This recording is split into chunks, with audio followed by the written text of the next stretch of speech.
triste histoire, n'est-ce pas? C'est des combats qui s'engagent dans nos vies quand on prend conscience de ces choses-là. En vivant, en se préoccupant seulement de notre propre petit moi, nous finissons par nous abuser nous-mêmes. Et nous empruntons, écoutez bien ceci, là, on finit par emprunter la voie la plus difficile dans laquelle le Seigneur doit nous conduire pour notre transformation. Quand on a des jeunes enfants obéissants, dociles à leurs parents, on dirait que toutes les choses coûtent bien, toutes les choses vont bien. Mais comment est-ce qu'on peut voir les enfants qui sont constamment rebelles, constamment désobéissants à leurs parents, constamment un peu en rébellion contre les parents? On voit qu'ils ont des vies difficiles, bien souvent. Et c'est la même chose pour nous en tant que chrétiens, envers Dieu, qui est notre Père, envers Jésus lui-même, qui est venu pour conduire nos vies, pour notre transformation et pour qu'on ait la vie et la vie en abondance. Amen. Amen. La Sainte Seine nous rappelle notre besoin de transformation en ce qui concerne notre amour pour l'Église et pour les frères et sœurs dans l'Église. Je reviens à 1 Corinthiens 11 au verset 20 et 22 qui est directement dans l'enseignement du repas de la Sainte Seine. Ainsi donc, lorsque vous vous réunissez, ce n'est pas pour prendre part au repas du Seigneur, car dès que vous vous mettez à table, chacun s'empresse de prendre son propre repas, de sorte que l'un a faim, tandis que l'autre est ivre. Et on lit, n'avez-vous pas des maisons pour manger et boire?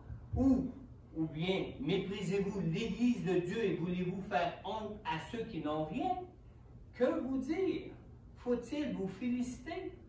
Sur ce point, je ne vous félicite pas. Et c'est la parole de Dieu qui nous dit.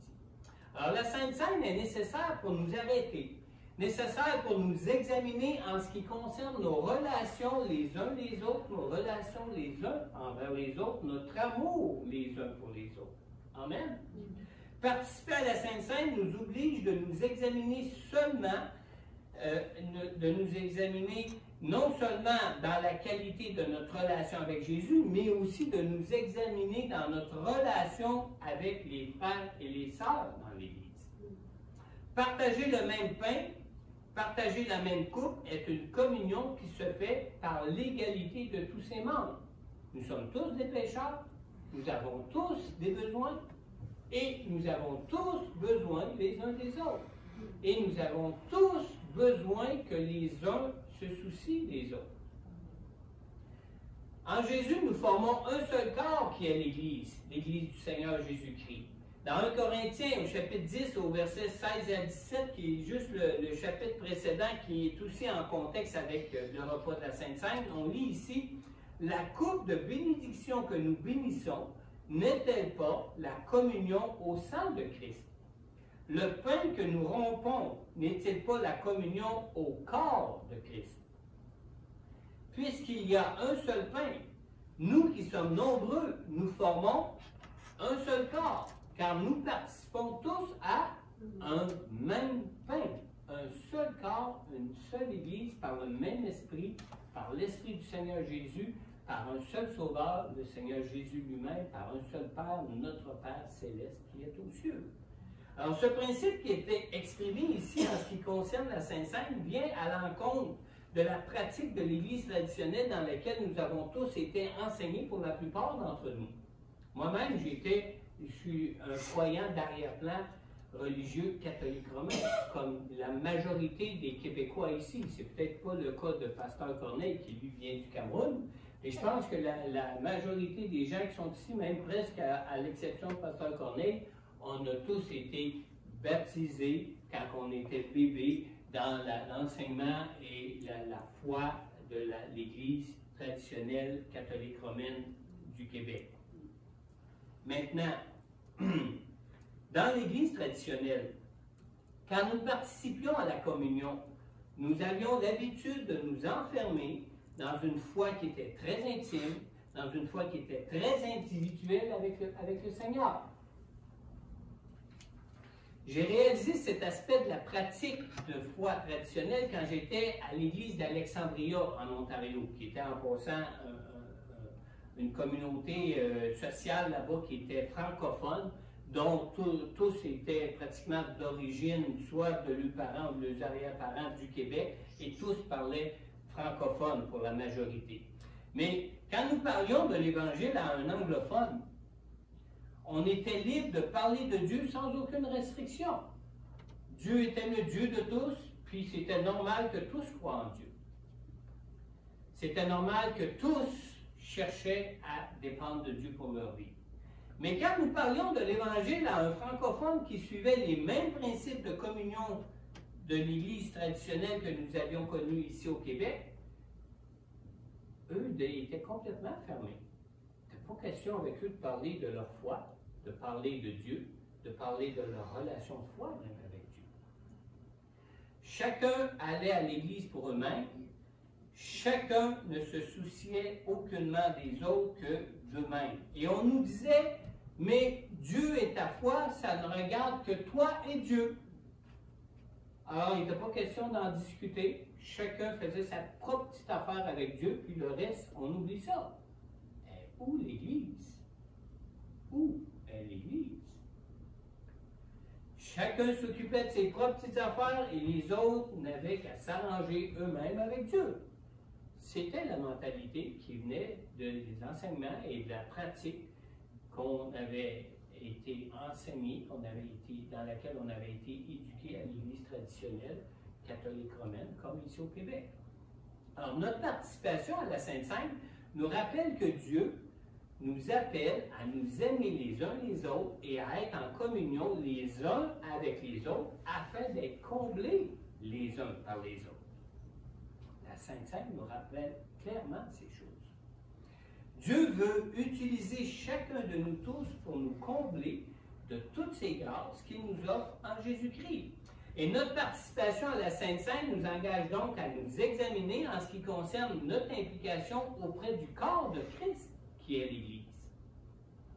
Nous avons à nous examiner non seulement à l'égard de notre attachement au Seigneur personnel pour notre propre vie, mais aussi en ce qui concerne notre attachement aux frères et aux sœurs en Jésus, en ce qui concerne la vie de l'Église. Dans Jean chapitre 13, au verset 14 et 15, qu'on a lu tantôt, Jésus nous dit, « Si donc je vous ai lavé les pieds, moi, le Seigneur et le Maître, vous devez aussi vous laver les pieds les uns aux autres, car je vous ai donné un exemple afin que vous fassiez comme je vous ai fait. » Écoutez-moi bien. Notre amour les uns pour les autres doit donc se manifester de façon concrète envers les sœurs et envers les frères en Jésus, et concrète aussi, évidemment, envers l'Église, en ce qui concerne l'Église. Le pain ne représente pas seulement le corps physique de Jésus brisé à la croix pour notre bénédiction. La bénédiction de Dieu pour chacun de nous provient aussi d'une relation qui est horizontale avec les frères et les sœurs dans l'Église. Dans 1 Corinthiens 11, 33, la parole de Dieu nous dit ici, « Ainsi, mes frères et sœurs, lorsque vous vous réunissez pour le repas, attendez-vous les uns les autres. » Ça concerne un aspect communautaire en ce qui concerne la Sainte Seine. Dans l'Église, il n'y a pas de place pour les mésententes et pour les désaccords. Il peut y avoir des divisions, mais ce n'est pas juste une question de mésentente et de désaccord.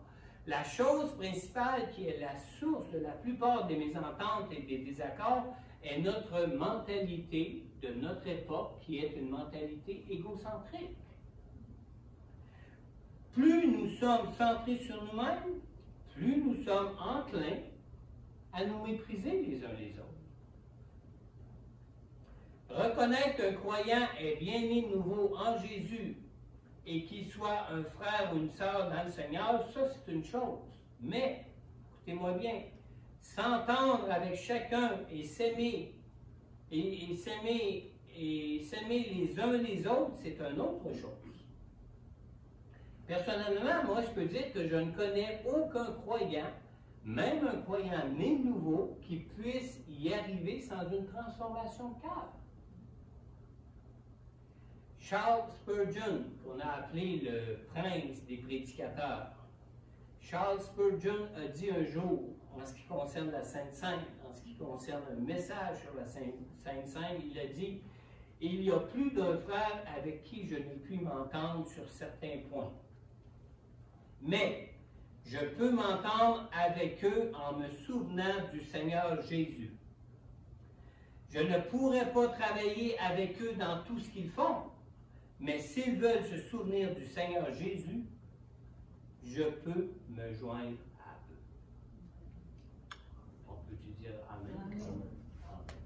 Alors, autant le sacrifice de Jésus à la croix pour nous peut nous toucher, nous attirer à Dieu, à lui, à Jésus, autant nos propres sacrifices pour nous donner les uns aux autres peut toucher ceux qui en bénéficient pour les attirer à Jésus.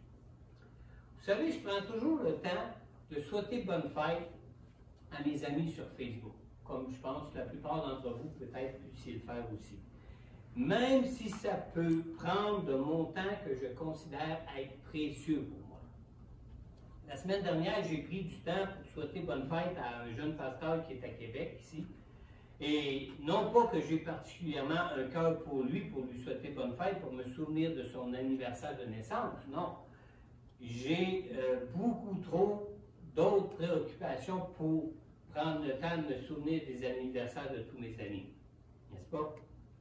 Mais quand Facebook me rappelle l'anniversaire de quelqu'un, j'y trouve une occasion pour moi d'exprimer que j'aime cette personne et combien j'apprécie comme Jésus l'a fait en se livrant lui-même à la croix pour chacun de nous.